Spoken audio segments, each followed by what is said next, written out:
When I was little, snow days were some of the most thrilling days of the year.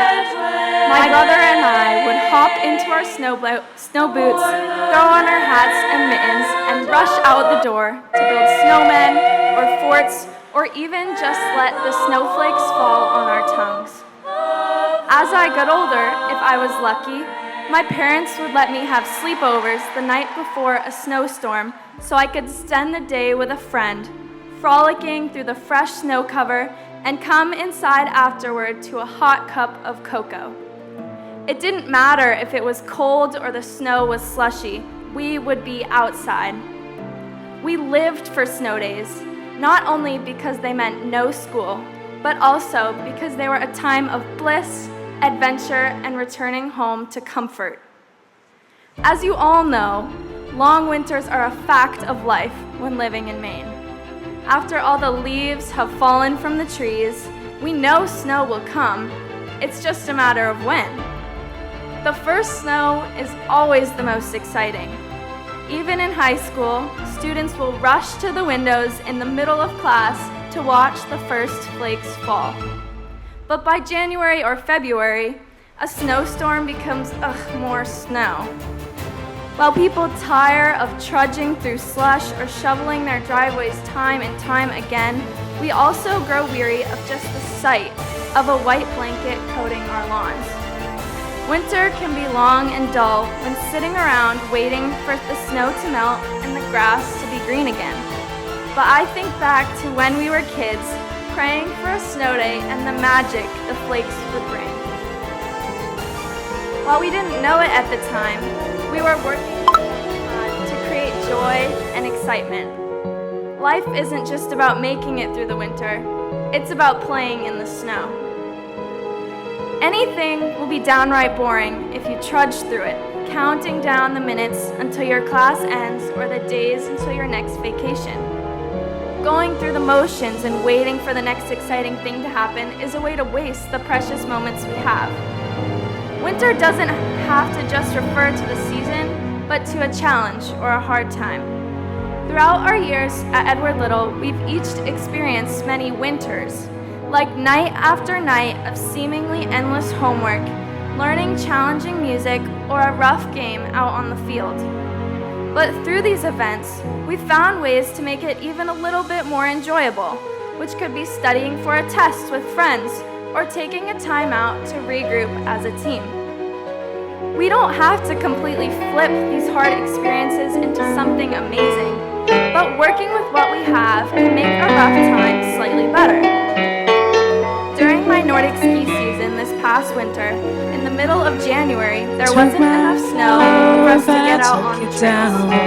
Instead of losing morale and waiting for the snow to come, we played games in the gym, went for runs, and enjoyed each other's company and I turned We would around, have rather been skiing, but that didn't stop us from and making the I most saw my reflection, Going forward, your snow pathway covered can be hills. whether your future When holds a school, man's work, a life gap year, or a different brought you adventure, there will down. undoubtedly be challenges, but your experience Oh, will mirror in the reach sky, out, what meet is people, try love? new things. I was Can rejected the from my first child choice college, within but my with that, another one was brought to my rise attention. above? I'm now beyond excited Can for my I next 4 years, sail remind through us the that disappointments in our changing lives are often ocean unexpected opportunities. tides? Can I In the workforce, even if you handle the don't get that dream job when you seasons first of apply, there might be another one waiting for you with a my kinder life? boss and more flexible hours. Looking back at the time we spent at Edward Little, it's okay to remember the failures and the struggles. But with those, remember how you made the most of it. Maybe you didn't win that championship game, but you made lasting memories singing Canadiana at every practice. Maybe your audition didn't get you the part you wanted, but you ended up in a role that gave you room to grow as a performer. As you hold these memories close, remember that it's not about what you have, Children get older, embrace the present and moment where you are, getting and pretty older soon you will realize that you survived winter. In fact,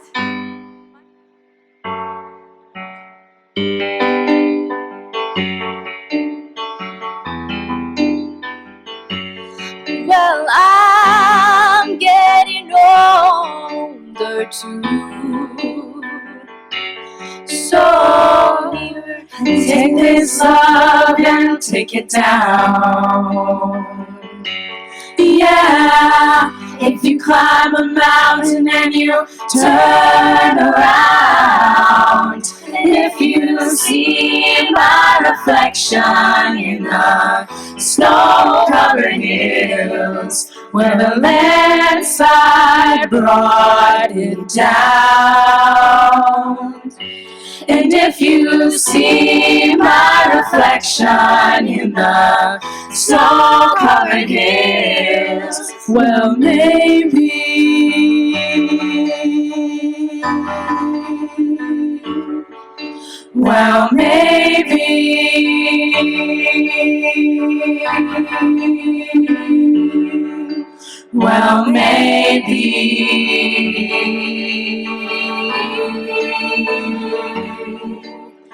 a landslide will bring you down.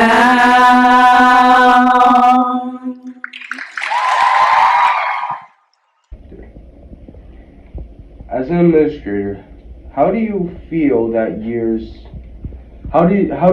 this year's graduation went?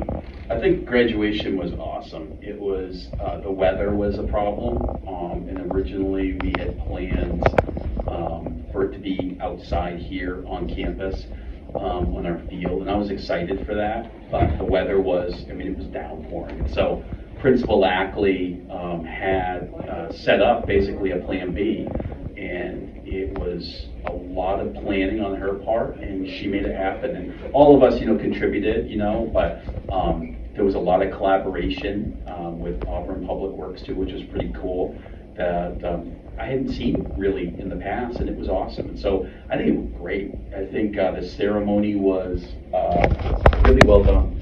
Yeah. How do you feel about the current class, the class of 2025? It's funny, I was here when they were freshmen, and so I know all of them, which was really cool, coming back to Edward Little and having known them all as freshmen, and now I see them as seniors, and it's just so cool to see,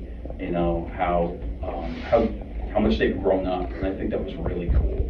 I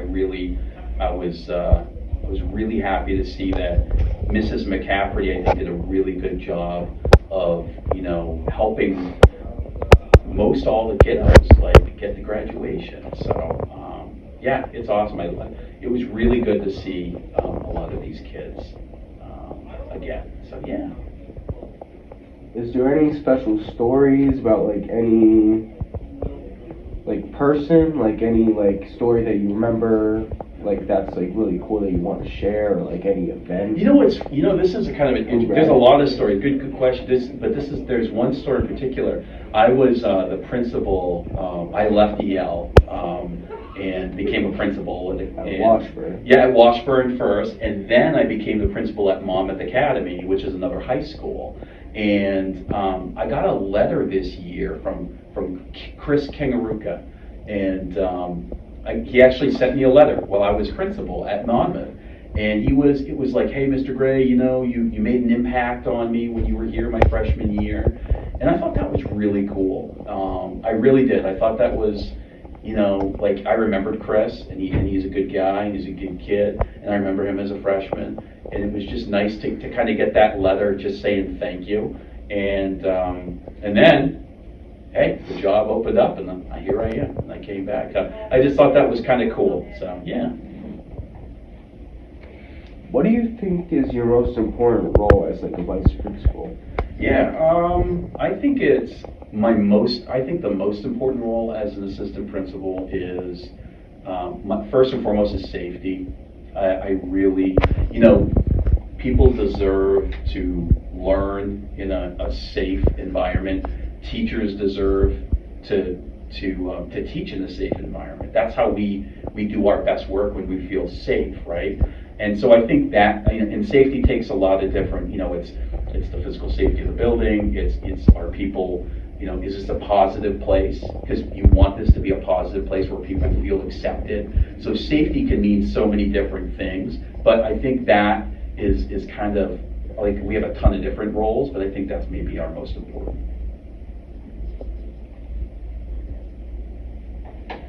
Does the school offer like any programs for graduates?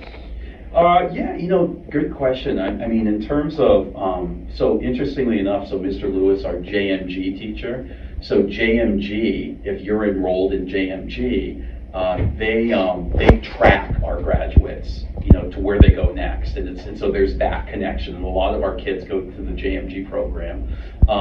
I think as well, there are, so like, you guys are the class of 26, right? Mhm. Or you're 27. Yeah, 27, Yeah, you're yes. 27. You're my kid, and you're 26. And your class will also, even after you graduate, you guys will still do reunions. And so keep that in mind. That's another way to sort of stay connected.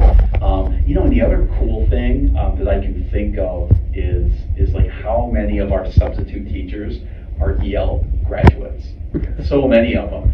A lot of the younger subs that you see graduated here within the past like 5 to 10 years. So I think that's cool. But a good person to maybe talk, to ask about that would be Mrs. Galway, because I'm sure I'm missing, some things for graduates. So.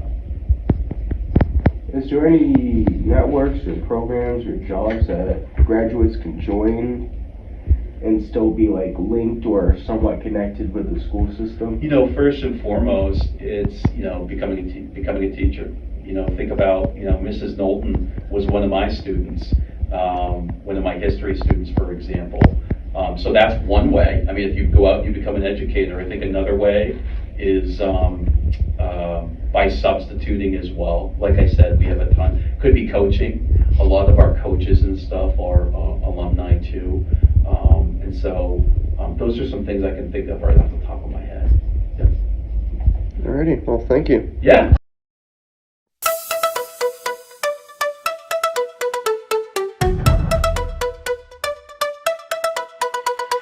Sitting in class, I stuck on the board. Teacher writing fast, brain feeling floored. Numbers and notes, equations attack. Mind overload, I can't fight back. Words fly by, I can't keep pace. Thoughts run wild in a twisted race. Stress building up like a mountain tall. One wrong move and I'm bound to fall.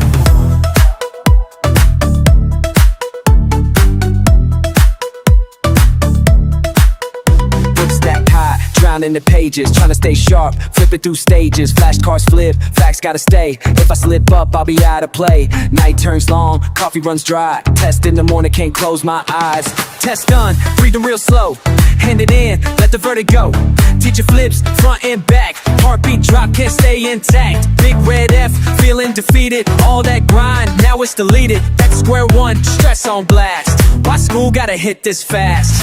Forget the stress, phone in my hand, dropping emoji, yeah that's the plan. Game on, squad up, take control. This my escape, let's rock and roll. Hope I got this, gotta stay strong. But this test's feeling way too long.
That is Echo News. Signing off. Except for Mr. A.